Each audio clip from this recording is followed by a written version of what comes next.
Nielsen's latest State of Play report confirms something that many of us who have been streaming for a while already know.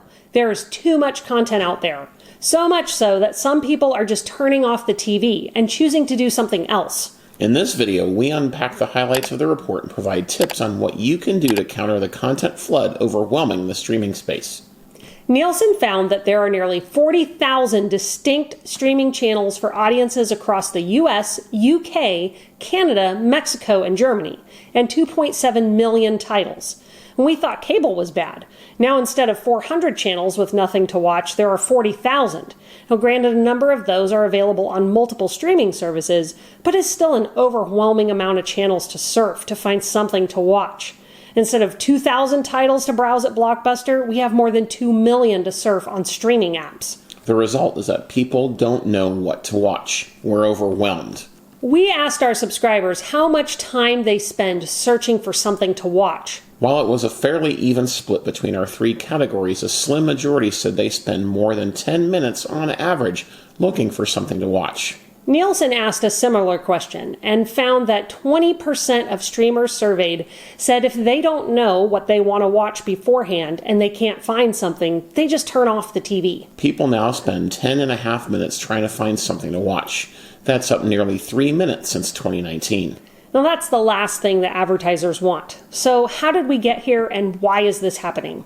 Of the 40,000 streaming channels available, nearly 80% of them are in the US. And there are more than 167 unique streaming apps. The rise of free ad-supported streaming services, or FAST services, is part of the explanation. The other piece is that as more people buy smart TVs and streaming devices, content providers have responded with new apps to put their programming in front of people. Unlike cable, digital media has few, if any, boundaries. There's infinite space for new services, channels, and content creators. On one hand, that's good for consumers because it creates choice. But without a solid aggregator to put all our favorite shows and sports into one place, choice becomes chaos. Amidst all that chaos, one type of streaming app is poised to come out ahead: FAST services. FAST services are growing the fastest, and they have several advantages. They're laid out like cable, which makes them comforting and familiar, and they can change their content and channel lineups very quickly based on audience demand.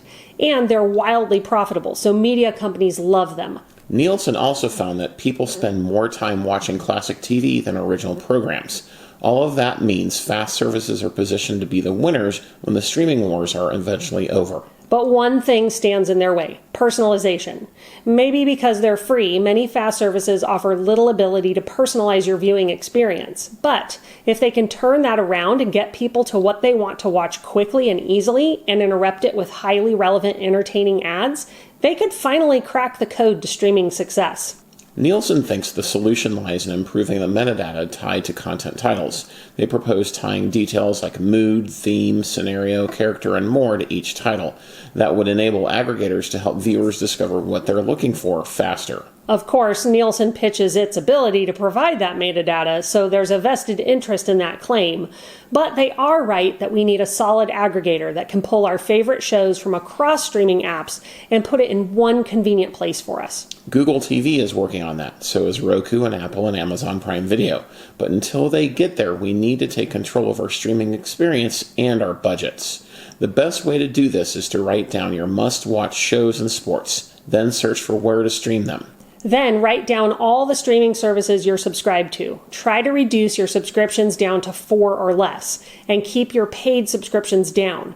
You may have to give up something, or binge shows once all new episodes have aired, and then cancel your subscription to save money.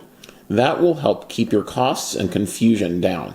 To reduce your frustration with endless scrolling, use fast apps like Pluto and Tubi that allow you to create watch lists. You will need to create a free account, but it's worth it. As you favorite items and add things to your library, you can reduce the amount of time you spend searching for something to watch.